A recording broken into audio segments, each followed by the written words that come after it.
Bonjour, donc une mise à jour du 16 août 2024 à propos des projets de taxation et de déclaration pour tous les expatriés français, hein. Je vous rappelle, plus de 2,5 millions d'expatriés français à l'étranger.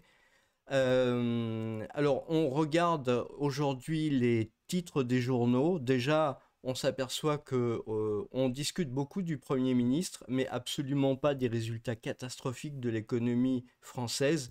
Il y a un nombre maximum d'entreprises qui sont tombées en faillite au mois de juillet, mais les journaux n'en parlent pas.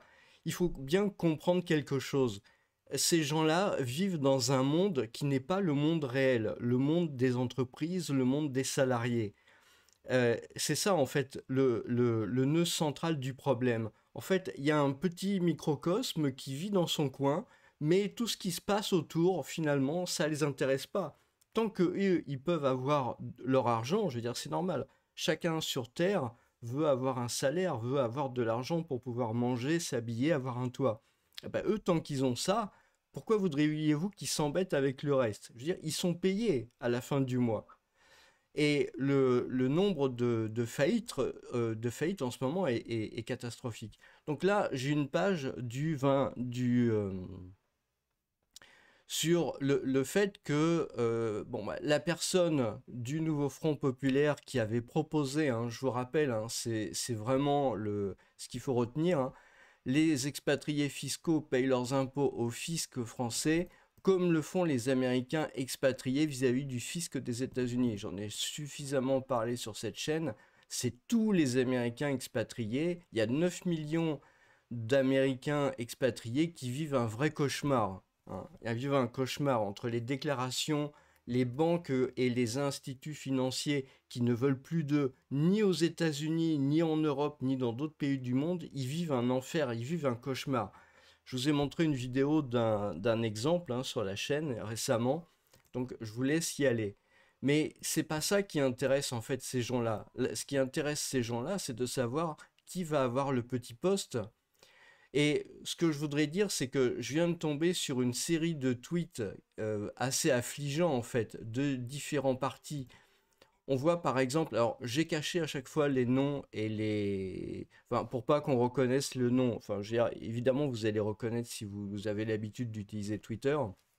Mais je l'ai pas mis pour pas, voilà, pour pas mettre de nom spécialement, parce qu'en fait, c'est pas tellement, je veux dire, une personne en particulier. Je veux dire, c'est une classe politique qui est complètement déconnectée, qui ils sortent des mêmes écoles, ou alors ils vont dans les mêmes restaurants, ou alors ils ont les mêmes amis, ou alors ils voient les mêmes journalistes. Enfin, vous voyez, enfin, c'est un peu comme ça que ça se passe.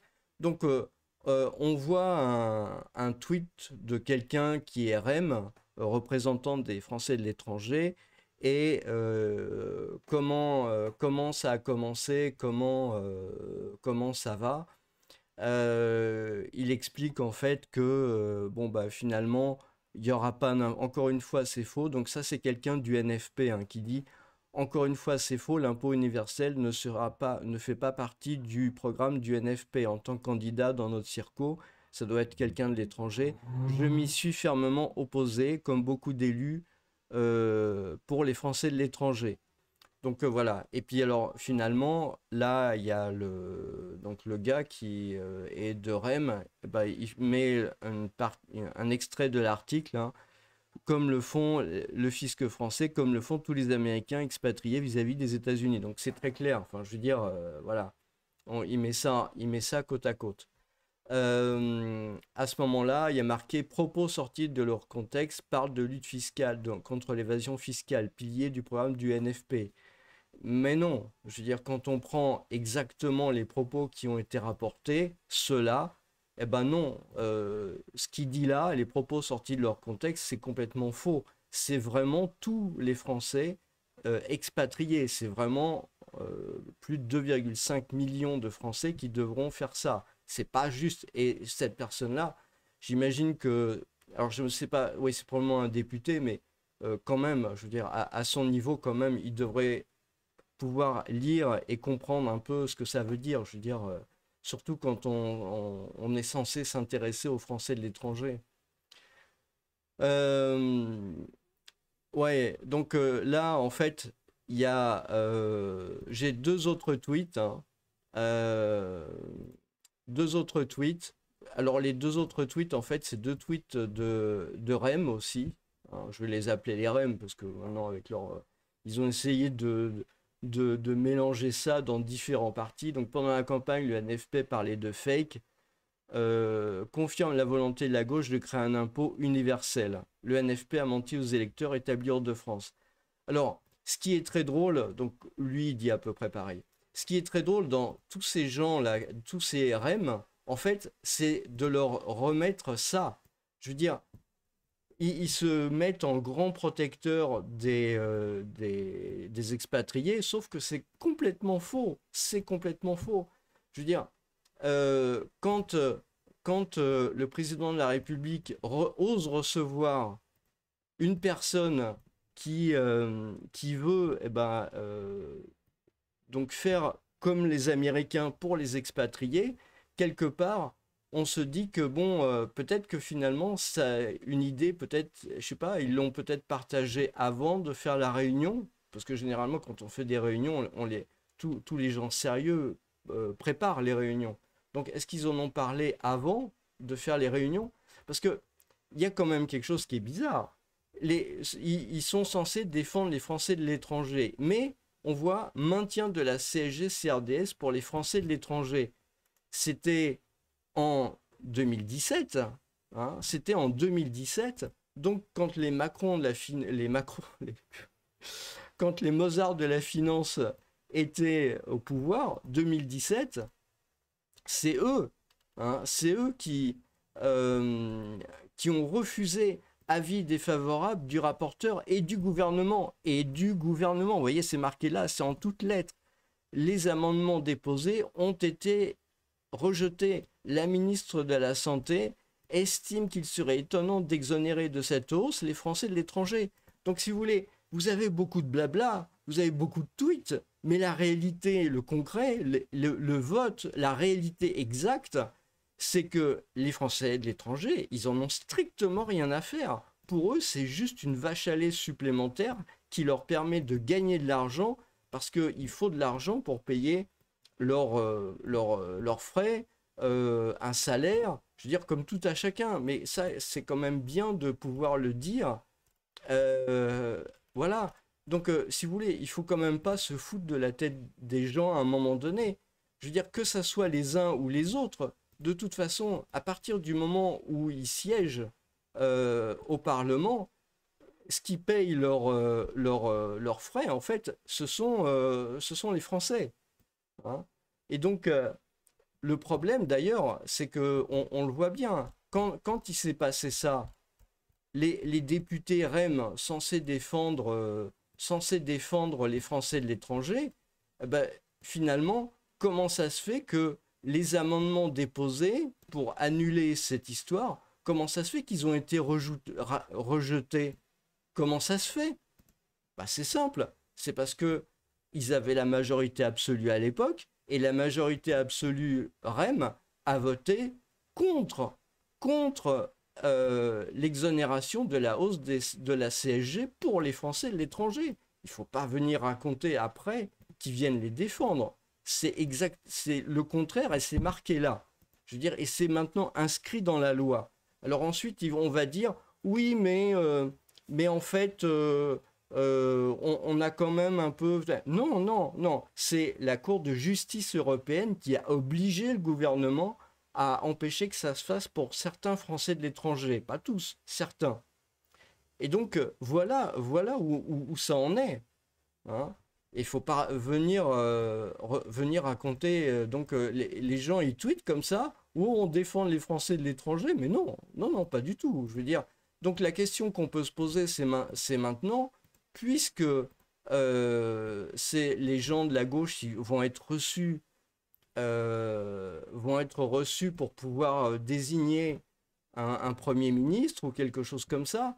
Je veux dire, euh, visiblement, ils sont bien sur la même longueur d'onde. Ça veut dire que il y a bien les uns qui veulent mettre comme font les expatriés vis-à-vis du fisc des États-Unis, hein.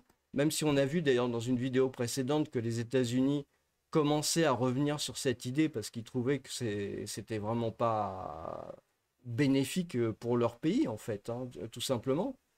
Et donc l'idée, c'est de se dire, bah voilà, voilà des gens qui sont bien d'accord. Encore une fois, je veux dire, faut pas, on a le droit de voter pour des gens, si vous voulez, par idéologie. Par exemple, je sais pas, moi je vais voter pour un parti de droite ou pour un parti de gauche, en me disant, ouais, je vais voter pour lui, il est de droite. Ouais, je vais voter pour lui, il est de gauche. Ouais, mais il fait quoi dans la réalité? Hein, il fait quoi? S'il fait contre les... Parce que ce qui est très drôle, moi, dans ce que je trouve vraiment comique, c'est vraiment comique, quoi. Je veux dire, quelque part, on sait tous très bien que une grande majorité de Français de l'étranger a justement voté pour eux. D'accord? Une majorité de Français de l'étranger a voté pour eux. Or, Or, c'est eux en question, c'est eux qui ont monté la CSG pour les Français de l'étranger. C'est eux. C'est absolument fou. Et maintenant, si les gens ne sont pas vigilants, on va se diriger vers peut-être des négociations, je ne sais pas, et on va finir par dire, oh mais oui, vous comprenez, il va falloir prendre des mesures. Donc finalement, si ça se fait aux États-Unis, oui, on peut le faire, hein, voilà, la Startup Nation, elle est inspirée des États-Unis, malgré tout. Donc quelque part, ça peut bien servir d'inspiration pour ce genre de truc contre les Français de l'étranger, hein.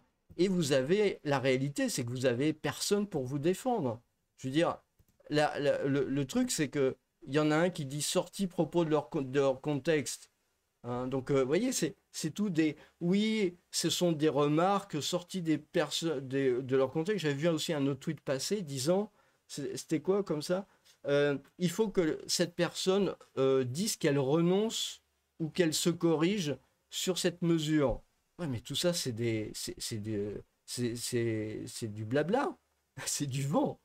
La réalité, elle est inscrite dans la loi. La réalité est inscrite dans la loi. Je veux dire, il faut arrêter de penser que REM, c'est un parti de droite avec des idées économiques de droite. C'est complètement faux, c'est marqué là. Mais ça veut pas dire que ça veut pas dire que les autres, ils sont mieux. Pas du tout. C'est pas ça que je veux dire. Ce que je veux dire, c'est qu'actuellement, en France, vous n'avez pas un parti de droite économique. Ah, vous avez des partis de droite et de gauche pour parler d'un truc de la couleur de la robe de machin, pour parler de je sais pas quoi d'autres sujets vachement importants de société, machin. Oui, mais le centre, ce qui permet aux gens de manger, de s'habiller, d'habiter sous un toit, hein, de se vêtir, de se soigner, ça, pour le coup, tout le monde est bien d'accord sur le sujet. Encore une fois, c'est des gens, ils sortent des mêmes écoles, ils sortent des mêmes... ils vont dans les mêmes restaurants, ils ont les mêmes amis journalistes, ils sont tous reçus sur les mêmes plateaux de télévision, ils parlent dans les mêmes journaux. Enfin, je veux dire, à un moment donné, voilà, c'est bien le problème. Donc, si à un moment donné, les Français de l'étranger ne sont pas vigilants, eh ben, c'est ça qui leur pend au nez, hein. Moi, je vous dis encore une fois, hein, je suis étonné de ne pas voir dans la presse aujourd'hui, il y a ce matin les chiffres des faillites d'entreprises qui sont tombés, qui sont vraiment à un maximum depuis longtemps. C'est dramatique, c'est effrayant. Personne n'en parle. La seule chose dont on parle, c'est qui va avoir le poste machin ou le poste truc. Tout le monde sait très bien qu'au niveau du budget, il n'y a pas les marges, hein, il n'y a pas les marges du budget. Mais on va discuter un peu du qui va avoir le poste. Moi, je m'en fous qui veut avoir le poste. Ce qui est important, c'est de savoir euh, plutôt ce genre de choses-là. Euh, Est-ce qu'il y a du chômage? Qu'est-ce qu'on fait pour les entreprises? Mais ça intéresse personne. Ça intéresse personne. De toute façon, vous avez des entreprises et des particuliers et des salariés qui fournissent de l'argent Et tant que ça fournit de l'argent, je ne suis pas persuadé que le reste, ça les empêche de dormir, hein. Donc, il faut arrêter de... Quand on voit les tweets, encore une fois, de REM qui dit oui, nous allons prendre la défense des Français de l'étranger, NFP a menti aux électeurs hors de France. Ouais, peut-être seulement quand il fallait passer l'amendement qui défendait justement les Français hors de l'étranger, bah, vous avez fait exactement le contraire. C'est-à-dire vous avez été contre eux alors que vous aviez la majorité au Parlement. C'est ça la réalité. Après, voilà. Bonne journée.